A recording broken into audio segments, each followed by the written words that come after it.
Hello, my name is Jackie McCarty, and I am with the Georgia Department of Education Social Studies Department. I am their technology virtual specialist, and today we're going to be taking a look at the Smithsonian's History Explorer.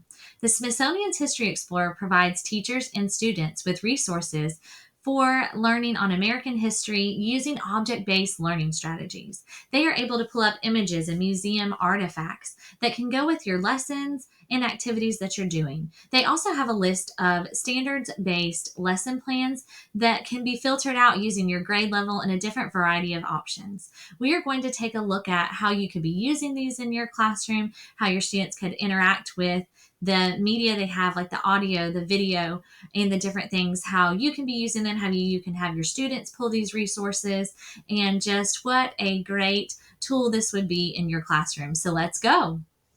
Get to Smithsonian's History Explorer, you go to historyexplorer.si.edu.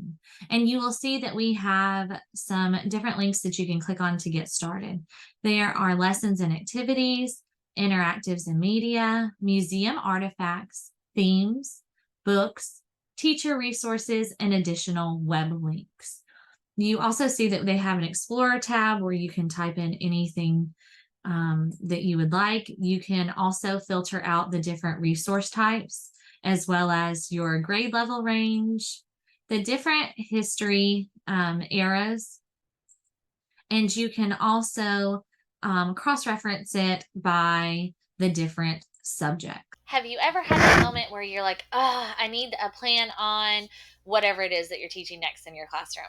World War II, how can I make it more engaging? I would like to find this. Are there any artifacts that would have to go with this? Well, that's where we can go with this next section where we take a look at lessons and activities. Let's take a look at how to get to it and how you can be using it.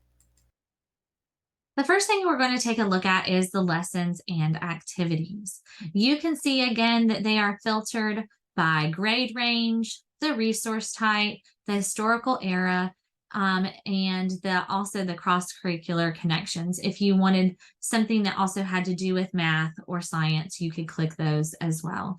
For the sake of this, we're just going to click K through 2 so that we can see some of our options. And let's say that I wanted to do the most recent era, and you can see some of the different things that are available to us. They have the resource type. It tells you whether it's a primary source, the lessons and activities, and it gives you a duration of how long the lesson is. So let's click on it first for government and civics so that you can get an idea of what some of this looks like.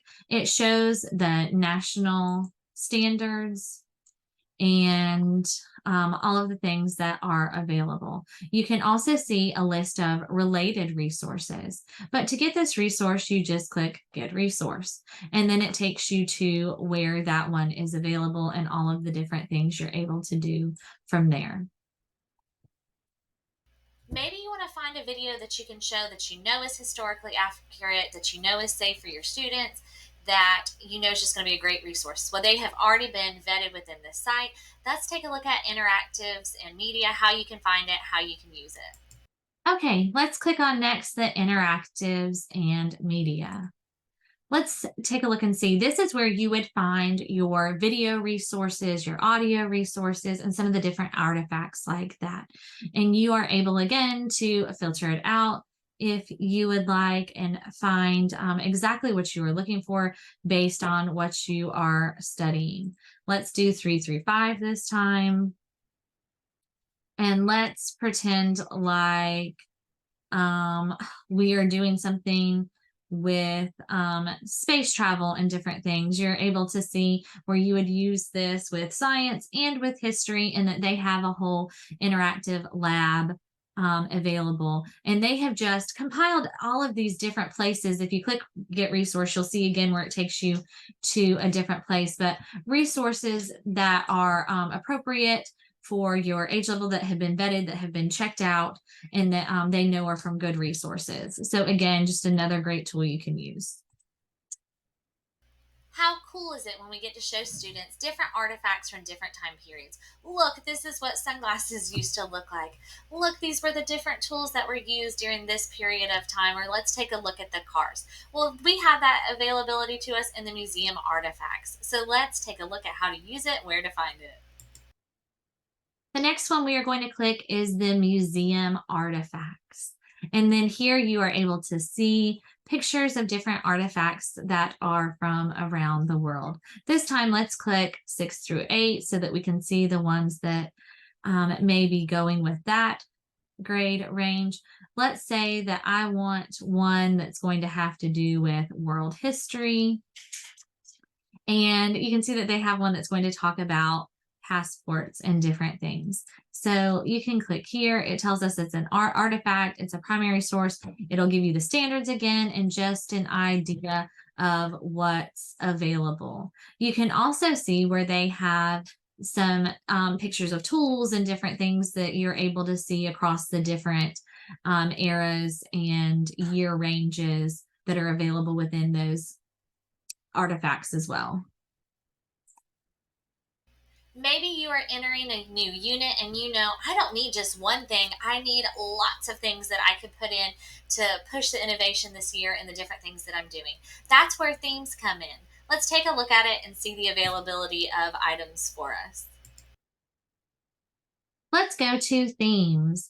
Let's say that you are doing a different theme in your classroom or you are looking for a theme to do. This month, we do have some politics and voting going on. Let's say that we wanted to explore that theme and see all of the things that they have in relation to that. And so you're able to see all of the different things that have to do with that theme. This is good if you're like trying to build out a lesson over the month or over several weeks, and you want to just go to one place that has everything available to you on what you're doing with your students at that time.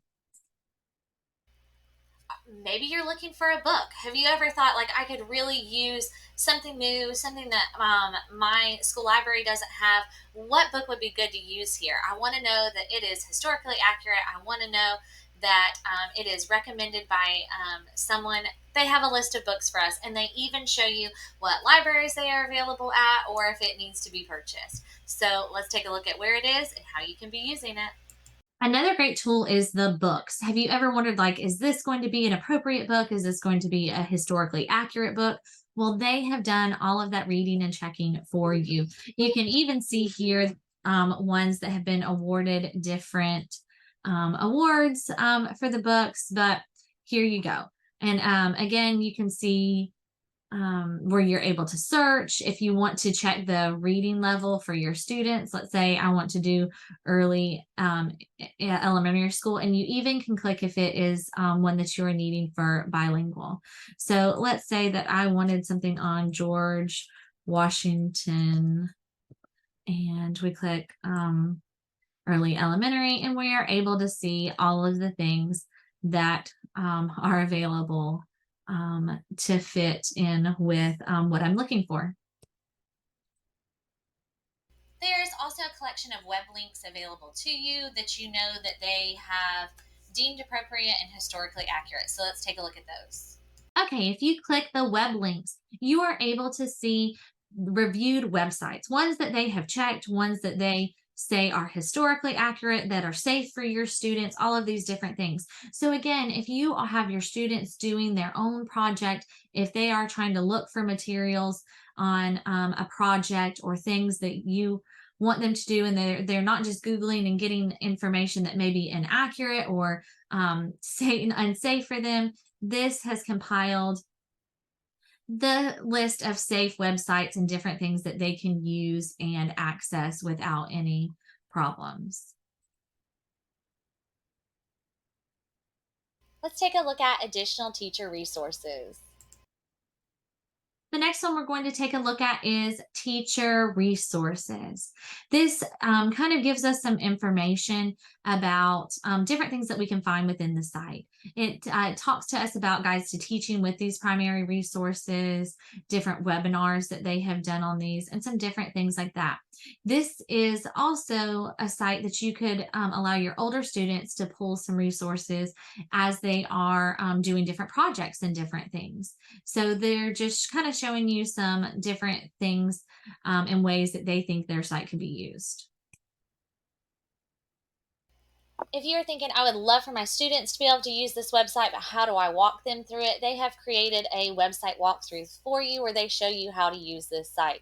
And if you don't want to have to do it through video, they even have a printable handout you can hand students and say, this is how you can use this site. Or if you just need a little additional information about how and ways to use the site, that's available to you there. Also, I will show you how to get to it, how you can use it. The last thing you can click is how to use this site. If you want to see a helpful guide that shows all of the different features that are a part of it, they have a video and a tutorial set up for you. You can show this to your students before they use it if you have them to do something with it. They also have one on their different resource pages and their different feeds. So they have a whole thing broken down for you if you need it further broken down. They also have a printable site map so that if you wanted to go over with your students, these are some things that you can look at. This is how you can use it. They have further broken it down for you here. Thank you for watching this video about the Smithsonian's History Explorer. I hope you picked up some tips and tricks and things that you can use in your classroom with your students. I would love to hear any additional ideas you come up with down below. I hope you have a great day. See you next time.